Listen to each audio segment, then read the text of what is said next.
Quels sont 4 verbes russes pour dire parler? Salut! Привет, c'est Diana et je suis très contente de te retrouver dans cette nouvelle leçon où on va apprendre 4 verbes russes qui signifient parler. Si tu trouves que ce thème est utile et intéressant pour toi, n'hésite pas à mettre le pouce en l'air pour m'indiquer que je devrais faire plus de vidéos de ce genre et abonne-toi à sa chaîne YouTube si ce n'est pas encore fait. Tu pourras retrouver tout le vocabulaire employé dans la leçon dans la description. C'est juste en bas. Et alors, on commence à apprendre quels sont ces 4 verbes russes qui signifient parler ou dire. Le premier verbe, c'est сказать. Сказать. Сказать, c'est un verbe perfectif et il se traduit le plus souvent en français comme dire quelque chose à quelqu'un. En russe, c'est la réaction сказать кому-либо, dire à quelqu'un что-то, quelque chose. Сказать кому-либо что-либо. Сказать кому-либо. La personne à qui tu vas dire quelque chose, elle doit être mise au datif. Datif, c'est un des cas russes. Et ce que tu dis, сказать что-то, ça va être mis à l'accusatif. Si tu veux réviser ou apprendre les cas, tu peux toujours le faire avec mes cours intensifs sur l'apprentissage des cas. Tu trouveras le lien pour y accéder dans la description de la vidéo. Et on continue avec le verbe сказать. Le verbe сказать est utilisé quand une personne veut transmettre une information à une autre personne ou à un groupe de personnes. Le verbe сказать peut également être employé avec la préposition о. Сказать о. Сказать о, c'est le même sens que parler de quelque chose. Alors, он сказал мне о своей болезни. Il m'a parlé de sa maladie. Он сказал мне о своей болезни. Он сказал мне, что скоро придет. Il m'a dit qu'il viendrait bientôt. Он сказал мне, что скоро придет. Она сказала ему, что ей нравится. Elle lui a dit ce qui lui plaisait. Она сказала ему, что ей нравится. Alors ça, c'était le verbe сказать. Le verbe suivant, c'est говорить. Говорить. Le verbe говорить est employé quand il s'agit d'une conversation entre deux ou entre plusieurs personnes. Normalement, le verbe сказать, c'est une action assez courte et limitée, tandis que le verbe говорить, il s'entend que tu vas parler pendant une période plus longue. Parce que сказать, c'est une action ponctuelle, et donc c'est le verbe perfectif, tandis que говорить, c'est le verbe imperfectif et il signifie une action plus longue, que tu vas parler pendant une période plus longue que сказать. Le verbe говорить a la même réaction. Говорить что-либо кому-либо. Dire quelque chose à quelqu'un. Говорить что-либо, quelque chose. Что-либо, tu vas le mettre à l'accusatif. Et говорить кому-то, кому-то. Ça va être mis au datif. Tu peux également employer la préposition о qui va exiger le prépositionnel ou le locatif. Говорить о. Parler de quelque chose. Analysons les exemples. Во время собрания они говорили о политике. Pendant la réunion, ils ont parlé de la politique. Во время собрания они говорили о политике. О чем ты говорил со своими друзьями? De quoi tu parlais avec tes amis?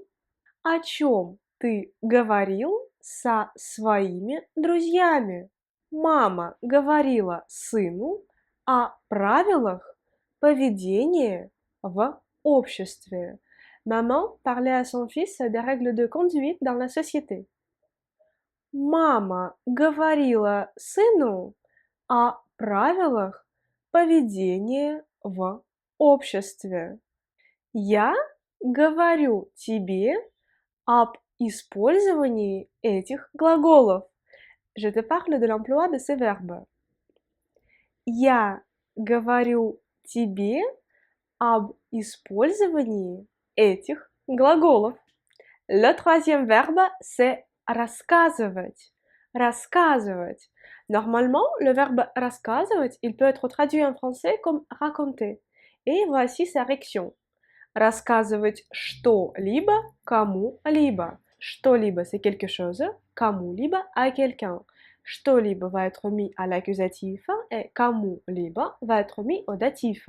Tu peux également employer la préposition à, рассказывать à.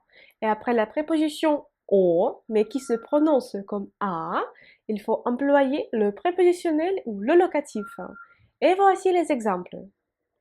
Бабушка рассказывает о своей молодости. La grand-mère parle de sa jeunesse.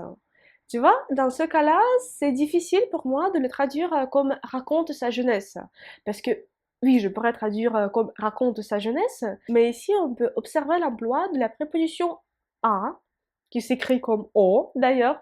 Et donc, pour moi, c'est plus facile et c'est plus naturel de le traduire comme ça. La grand-mère parle de sa jeunesse. Друзья рассказывают друг другу истории. Les amis se racontent des histoires. Друзья рассказывают друг другу истории. Расскажи мне всю правду. Raconte-moi toute la vérité. Расскажи мне всю правду.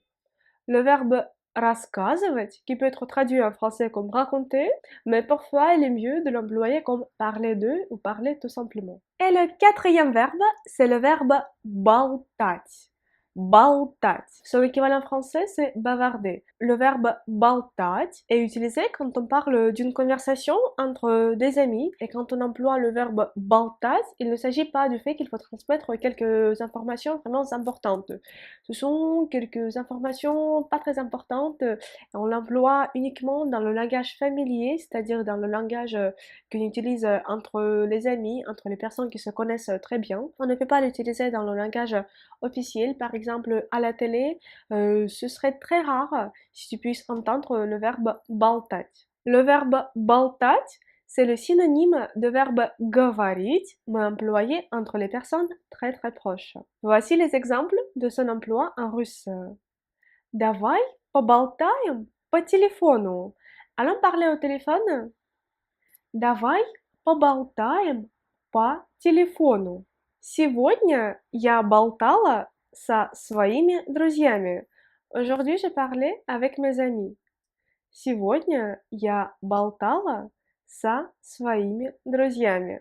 Si tu veux apprendre plus sur les verbes en russe, je t'invite à regarder le cours intensif qui te permettra d'apprendre les 100 verbes russes les plus employés avec leur traduction et avec leur conjugaison dans tout le temps, et je vais te donner également les astuces de leur emploi comme c'était le cas dans cette vidéo. Tu pourras retrouver le lien vers ce cours intensif dans la description de la vidéo, c'est juste en bas.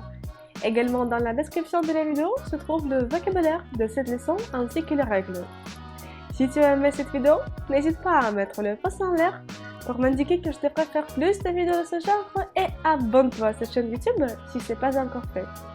Je vais te retrouver très bientôt dans une prochaine leçon de russe. Et pour l'instant, je te dis пока. Salut!